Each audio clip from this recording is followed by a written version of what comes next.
voulais montrer comment on pouvait importer une animation Mixamo dans Blender et ensuite, si besoin, faire des modifications de cette animation. Et donc, ça va être l'occasion d'explorer un petit peu le dopsheet, les keyframes, etc.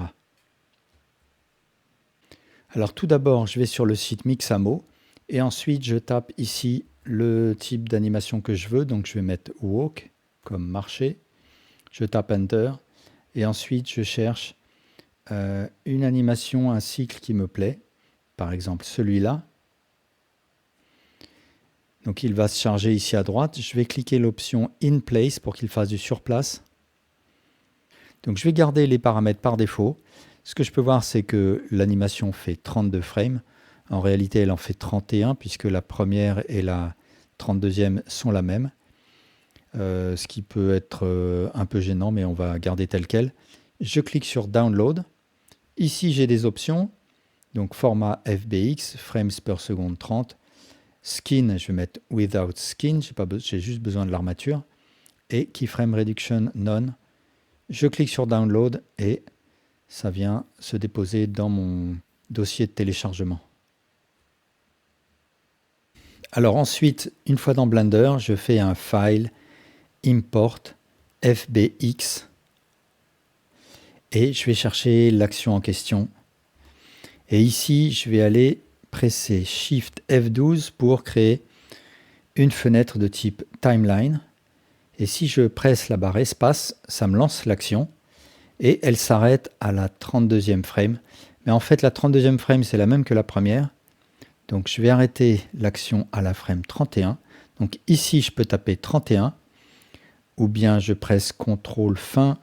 Ou bien, je vais dans Playback et je fais un Set and Frame. Et là, maintenant, si je lance l'action, eh bien, ça me joue mon animation en boucle. Et de la timeline, je vais passer au dopsheet. Ici, le dopsheet, je vais le passer en mode Action Editor, ce qui va me permettre de voir les actions présentes dans mon fichier. Donc, celle que je viens de charger, je vais l'appeler Marche. Et ce que je peux voir dans la liste ici, c'est que ces actions sont précédées d'un F parce que cette option-là, l'option Fake User avec l'icône bouclier, est activée. Et en fait, ça permet que l'action soit sauvegardée, même si elle n'est attribuée à aucun objet. Et si jamais une action n'a pas l'option Fake User activée ou n'est pas assignée à un objet, eh bien, elle sera purgée du fichier Blender. Donc, c'est mieux de penser à activer cette option. Alors, ici, j'ai le panneau à gauche là, que je peux bien sûr ouvrir s'il est fermé. Je peux dérouler toutes les pistes qui vont correspondre à tous les bones, tous les os présents dans l'armature et toutes les keyframes qui leur sont assignés. Je vais passer avec un CTRL Tab en mode pause. Je peux bien sûr passer par là.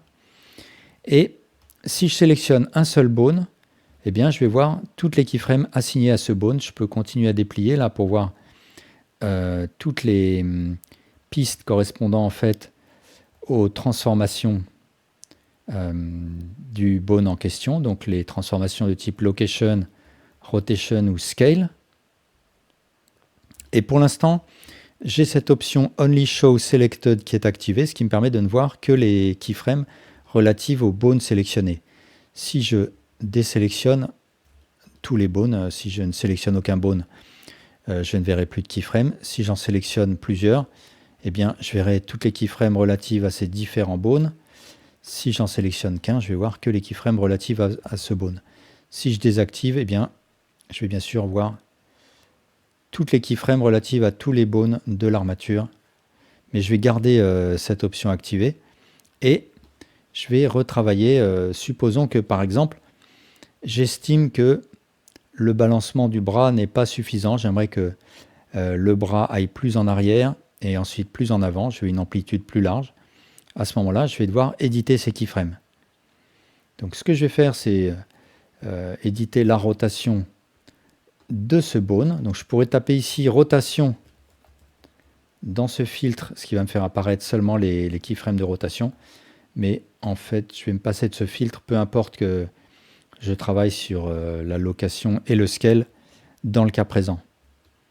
Donc je sélectionne ce bone et puis je vais commencer à retravailler et je vais en fait sélectionner la frame où le bone sera le plus en arrière et ça va être autour de la frame 9 et je vais utiliser en fait la frame 9 parce que pour moi ça va être plus pratique par rapport à la disposition des keyframes dans ma timeline. Et je vais sélectionner toutes ces keyframes là, intermédiaires entre 1 et 9. Je peux de toute façon rabattre les pistes puisque en sélectionnant des keyframes là, et bien en fait ça sélectionne toutes celles qui sont en dessous. Donc je vais sélectionner toutes les keyframes de 2 à 8 et je vais les supprimer. Ensuite, une quinzaine de frames plus tard, à la frame 24, je vais avoir la rotation la plus avancée. Et là, de la même manière, je vais supprimer tous ces keyframes. Et enfin, je vais supprimer toutes les keyframes qui suivent, sauf celle-là. Et ce que je peux voir, c'est que mon bras continue à bouger. Il y a toujours une interpolation entre les keyframes, et ça, c'est normal. Les keyframes intermédiaires n'existent plus, mais Blender va faire une interpolation automatiquement entre les keyframes qui restent. Donc là, il n'y a pas une énorme différence avec la situation précédente, malgré le fait qu'on ait supprimé toutes les keyframes parce que elles donnaient à peu près la position qu'on voit ici. Ce que je vais peut-être faire aussi, c'est dupliquer la keyframe 1 pour la mettre entre la 9 et la 24, puisqu'on doit avoir une position qui va être à peu près la même. Donc je vais dupliquer cette keyframe, je vais la mettre là.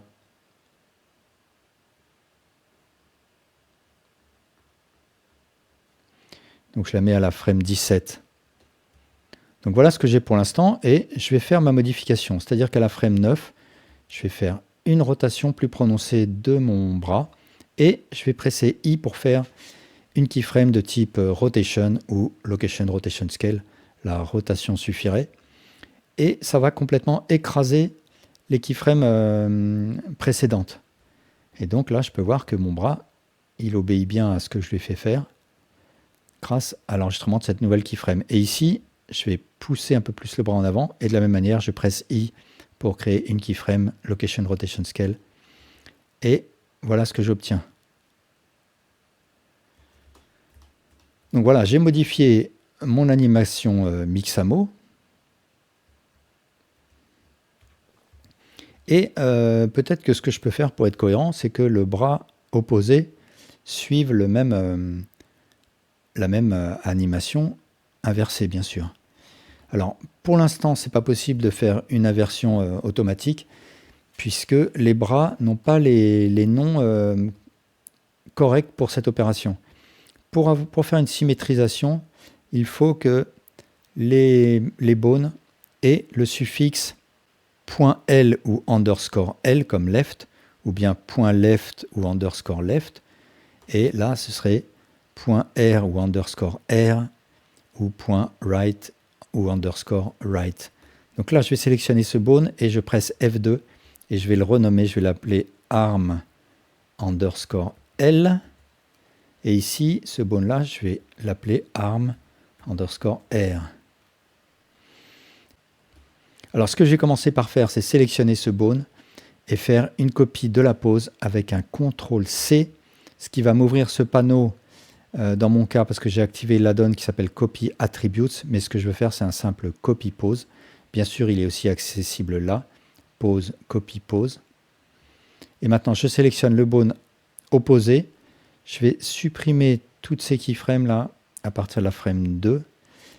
Et à la frame 24, je fais un CTRL-SHIFT-V.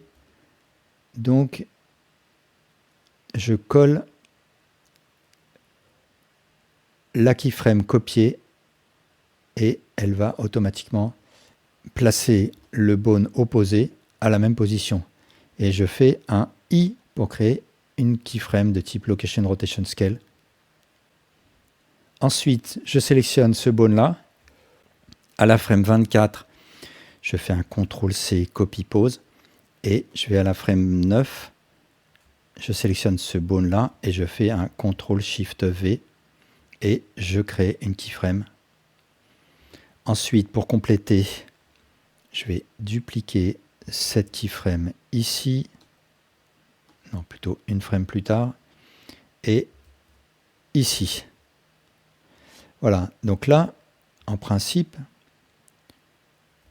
j'ai les deux bones des bras qui sont animés en miroir. Alors ici, ce que je peux voir, c'est que je n'ai pas les traits verts, qui signifient qu'il y a une interpolation de type linéaire. Donc je sélectionne ces keyframes et je presse T pour faire une interpolation linéaire.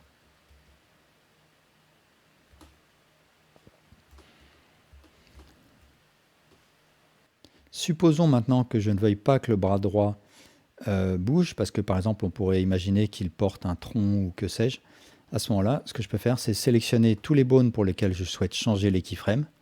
Là, je peux rabattre mes pistes. Je supprime toutes les keyframes. Et ensuite, je vais créer la pose souhaitée.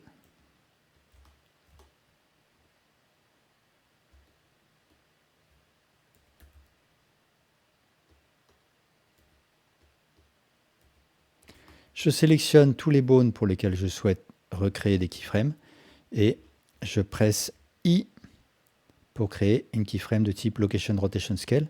Et maintenant, quand je lance l'animation, eh bien, le bras reste bloqué sur la keyframe que je viens de créer, sur les keyframes que je viens de créer pour l'ensemble de ces bones.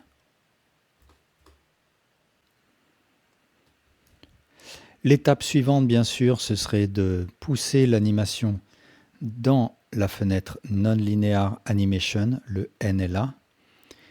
Alors, si ici, je rallonge mon animation,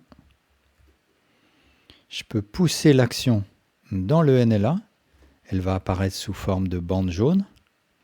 Et là, je peux la mettre en boucle. Donc ici, dans le panneau N, sous Strip et Action Clip, je fais un repeat, je vais mettre 10 par exemple, et à ce moment-là, l'action va jouer en boucle. Donc là, je rappelle que le NLA, c'est un séquenceur qui va me permettre justement d'organiser mes différentes actions, de les superposer, etc. Je renvoie au tutoriel que j'ai pu faire sur le sujet. Voilà, merci beaucoup pour votre attention.